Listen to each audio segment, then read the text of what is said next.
Buvo labai svarbus metų įvykis. Prieš sekmines tą sambarių alų daryti. Išrinkdavo sodybą, kiekvienais metais gaspadorius keisdavosi, keliaudavo jie per kiemus tie sambariai. Ir būdavo labai didelė garbė, reiškia, jeigu bendruomenė paskiria tau daryti tos sambarius ir rūpintis alum. Va, ir kitą kartą, jeigu jisai, pavyzdžiui, geras ūkininkas, gaspadorius, bet jisai prastas aludaris, tai kviesdavosi kviestinį kažkokį tai aludarį, kuris jau, kad jisai, nes jam atsakomybė labai didelė prieš visą bendruomenę, jeigu blogą padarys alų, per silpną ar ten neskanų. Bet esmė tai jo, esmė tai yra bendruomenių stiprinimo apeiga.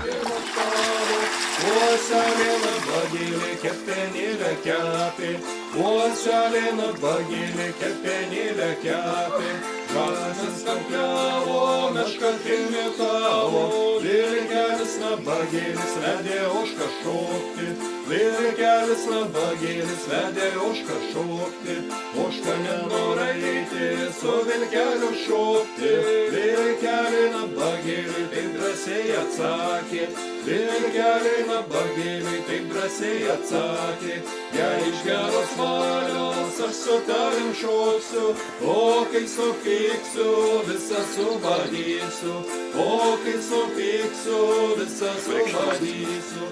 Darimas alaus iš paskutinio salyklo prieš vasaros darbus, nes į pavasarį salyklas baigėsi, šviežių miežių nebėra, tai būdavo tas susibėrimas, toksai iš jaujų susišluodavo paskutinį salyklą, likusi po žiemos ir darydavo bendruomenių alų. Ir būtent, kad daro iš bendro produkto, iš bendrų, kiekvienas ūkis įneša savo dalelę į tą šventę. Ir jeigu tu darai alų, tai tu beveik jau nebesirūpini maistu, maistą neša kiti. Žodžiu, ir tas toksai sunešimas į bendrą krūvą ir dalinimasis maistu ir gėrimais, tas bendruomenių stiprinimai. Keptinis visą laiką buvo daromas ne iš vieno salyklo, ne iš vienos rūšies, o iš daug rūšių. Rūginę įpilsiu, kad būtų tirštas.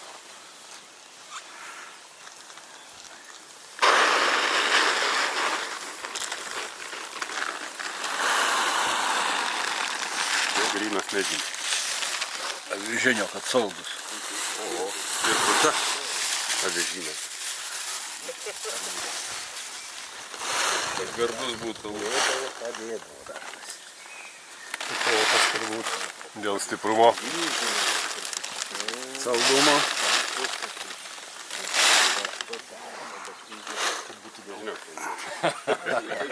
Ir visiems. Tai subėrėm rūginį, avižinį, miežinį. Kitą kartą aludariai nepasisako, ką įberia, kad tiesiog savo kažkokią tai.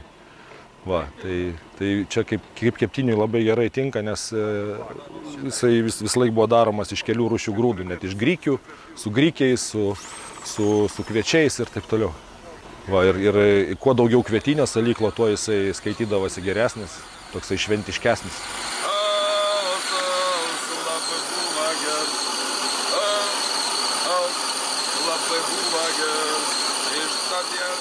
Apie keptinį alų būtų galima kalbėti apskritai kaip apie vieną archaiškiausių alaus gamybos technologijų. Dar šumerai Ninkasi himną yra toks vienas iš seniausių himnų ir apskritai maisto receptų, ne tik alaus. Jame yra minimas būtent keptinio alaus gamybos procesas visas aprašytas. Tai vat ką mes turime šiame krašte išlaikę, tai viena iš archaiškiausių alaus gamybos technologijų. Tas yra pagrindinis akcentas, kodėl mes esam čia tokie unikalūs ir kodėl tai yra svarbu išlaikyti, nes tai yra tokia kaip ir pati alaus pradžia ir užuomina, kuri šitame krašte yra išlikusi. Kaip technologiškai pasireiškia tas unikalumas keptinio alaus? Reiktų pastebėti, kad nesenai mes sugebėjom tą vandenį užvirti ir metaliniuose induose ir tą temperatūrą kelti, būtent kaitindami metalinį indą ar kažkokį. O buvo laikai, kai tų dalykų nebuvo. Reikėjo tą salinimo procesą, tą alaus gamybos metu užkelti temperatūrą. Tai buvo vienas iš būdų tiesiog krosnyje arba kažkokia molinė mindė kepti ir tuo metu visas tas procesas salinimo įvykdavo būtent tuo metu. Kurs man neganė, po žaliam kelią, po žaliam kelią, po žaliam kelią, po karklinį. Už karklinį šoko, vėl gražiai dambravo, o sveteliai pasigėrė, visi linksmi buvo, o sveteliai pasigėrė, visi linksmi buvo.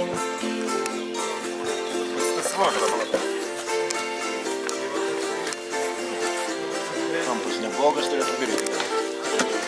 Tekėt.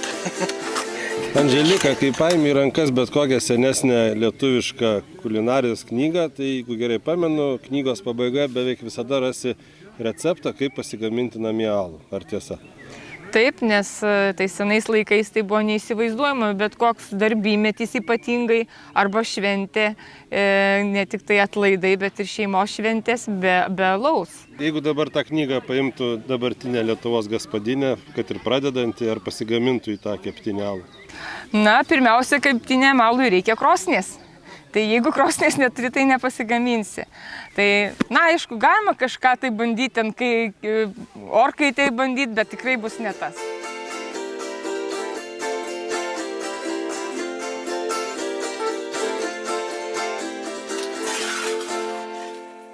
Tai yra labai tas svarbus namų elementas, senovinių namų, seno namo. Tas duonkepės krosnės turėjimas arba ubladės kažkur tai specialiai daryti keptinį alų. Va, tai jisai yra tiesiogiai kepamas. Kepamas kaip duona, kaip duonos kepalai.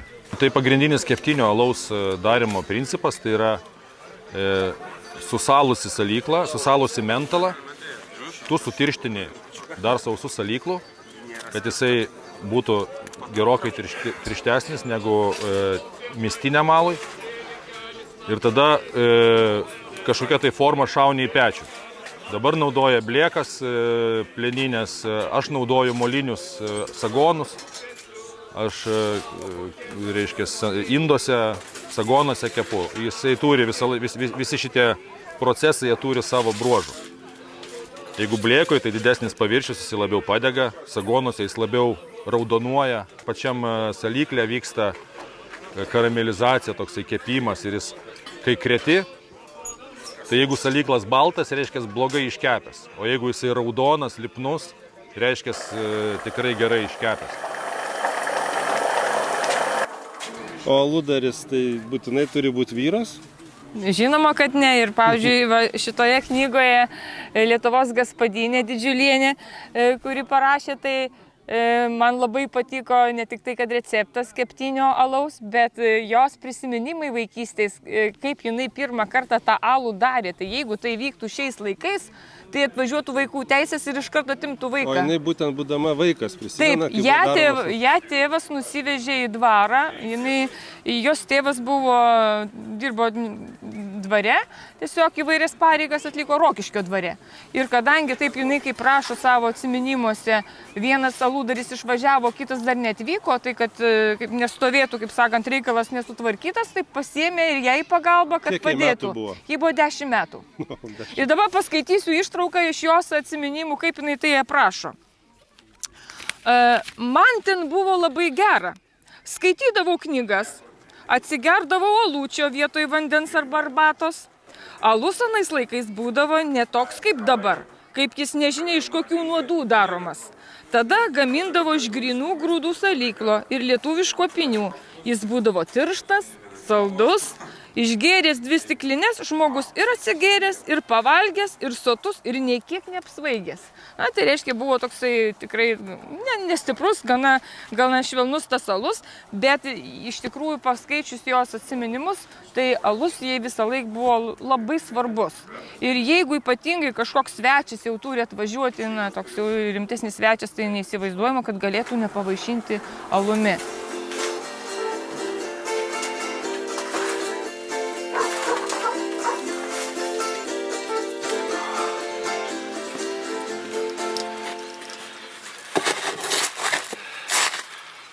Keptinis alus jisai gal buvo paplitęs net ir visoje Europoje ir tas regionas buvo platus tiesiog dėl technologinių, sakysim, inovacijų. Jisai kai kuriuose regionuose buvo išstumtas modernesnių. Tuose kraštuose, tuose regionuose, kur alus buvo daromas ypatingomis progomis ir ne kasdieną, tai tenais tas būtent tas keptinis alus ir išliko ir ta archaiška technologija. Tai čia regionai prasideda Anykščiai, Kupiškis, Rokiškis. Tas keptinio alaus tradicija yra išlikusi iki šių dienų. Žiūrint kiek, čia turėtum kažkur ant šitų apie maksimum 100 litrų vandens, nedaugiau. Na, tai sakykim, kokia 80. 80 geriausias būtų. Geriausias būtų. Labai smagu, kad aš radau tą keptinę Anykščių krašte ir jisai niekas, nedaug kas galbūt žinojo arba nedaug kas tikėjosi jo čia rasti. Ir taip į pietus nutolus.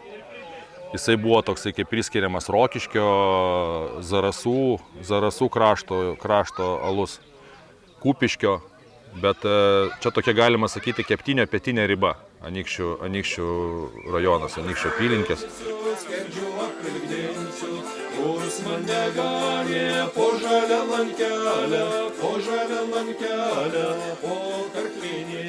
Kuom skiriasi tas gamybos procesas keptinio alaus ir pavyzdžiui, šiuolaikinėmis technologijomis grįsta aladarystė? Kaip jiems skiriasi? Reiktų pastebėti tokį dalyką, kad kaimo aludariai, jie visą tą procesą junta būtent savo jutiminiais organais, sensorika, skoninė savybėm ir viską daro su tam tikra intuicija. Modernus aludaris, jisai viską tai apčiopia tik tais prietaisais. Jeigu tuos prietaisus iš šiuolaikinio, iš modernaus aludario mes atimtumėm, jis tiesiog negebėtų padaryti alaus, prarastų tą. Tai tam kaimo tradiciniam aludariui, ar keptinį darytų, ar būtent tekintiną alų, tą gamybos procesą jisai junta pajutimo būdu, ne instrumentais.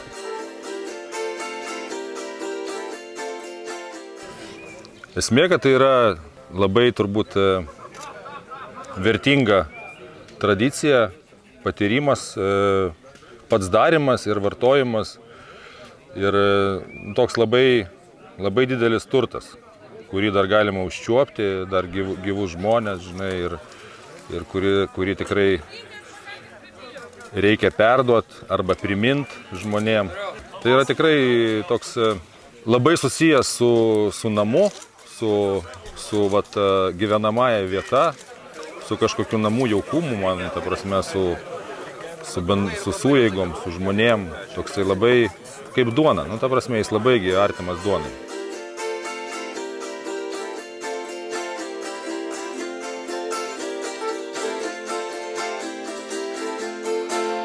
Tai kas yra būdinga turbūt tai kaimiškai aludarystei, tai kad alus gimsta iš tos terpės, kurioje žmogus gyvena kiekvieną dieną. Ta terpė sudaro visa aplinka, tai yra laužas, kuris šildo vandenį, tai yra dūmai, kurie duoda tam tikrą prieskonį turbūt alui.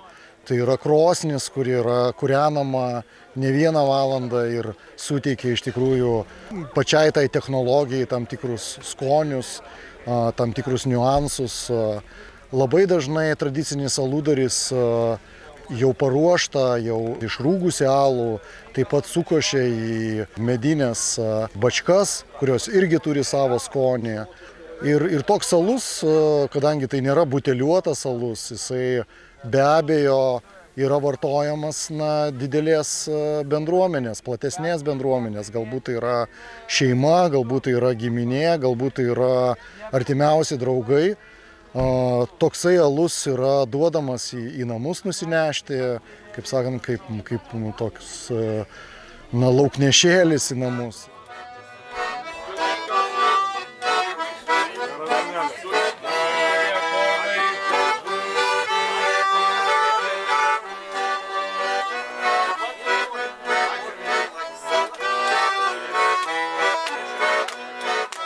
Ir toks alus akivaizdžiai būrė žmonės ir jisai byloja visų pirma apie žmogaus įgūdžius, apie žmogaus jautrumą aplinkai, nes tik tai žmogus atsivėręs tam procesui, visom savo galbūt multisensorinėmis savybėmis, gebėjimais, jisai sugeba pagauti tą procesą, sugeba apčiuopti, kaip mums kartais pasakoja tie tradiciniai aludariai, kad pagauti tą procesą nėra paprasta, ne visą laiką pavyksta, tačiau jų visas kūnas tame dalyvauja. Kartais reikia tiesiog pajusti, kokia tai temperatūra, užuosti, koksai tai yra procesas, ar tas grūdas yra tinkamas. Kitaip tariant, tai yra labai neatsieta tas procesas nuo pačio žmogaus, nuo jo pačios atsidavimo ir santykio su tuo gamybos procesu, o taip pat ir visais rykais, kadangi keptiniui alui reikia medinių kubilų, reikia medinio trikojo,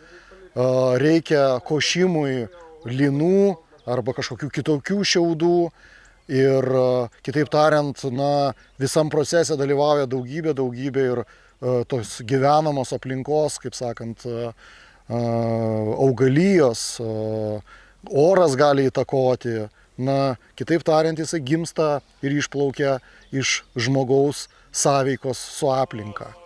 Aš esu kartus ir labai stiprus.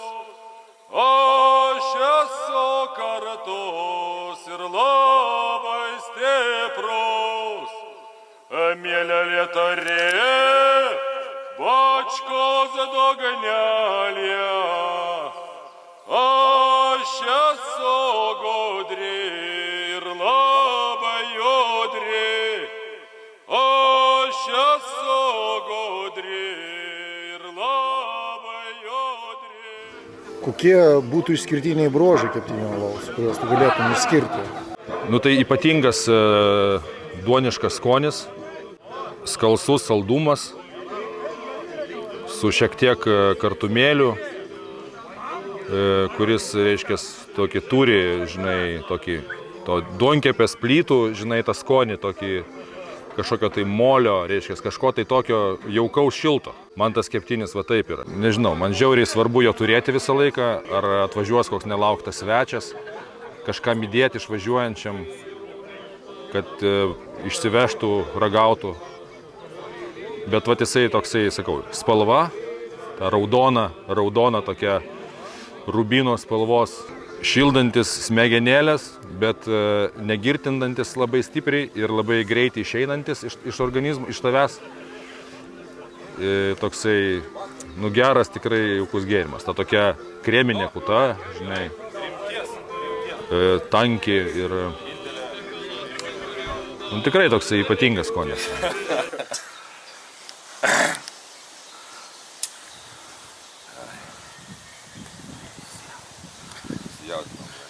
Oi, Dievi, dievolio mano, kaip aš pavargau mieželis ėdams, kaip aš pavargau mieželis ėdams.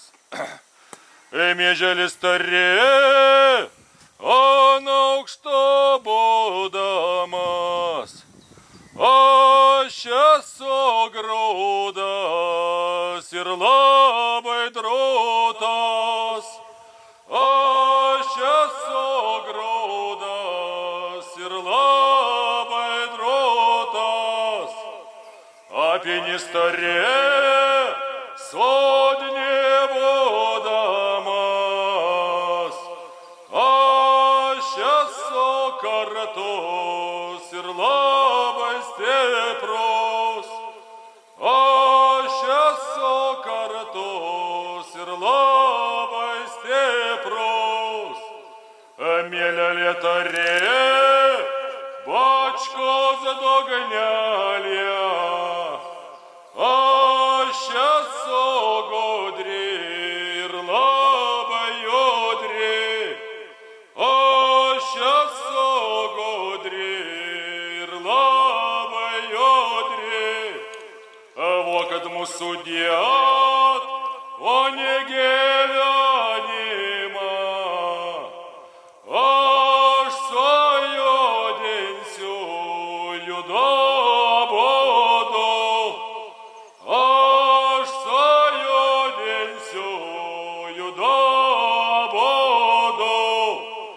Seniai voliosies, jauni divosis. Seniai joms mes, jauni tai joms mes. Seniai joms mes, jauni tai joms mes. Nu, tai kad pasisektų alutis. Visus faina, smagu matyti. Ačiū Ragučiui už visas pamokas ir už tą stebuklą, kurį jis kūrė mūsų rankomis. Buksva.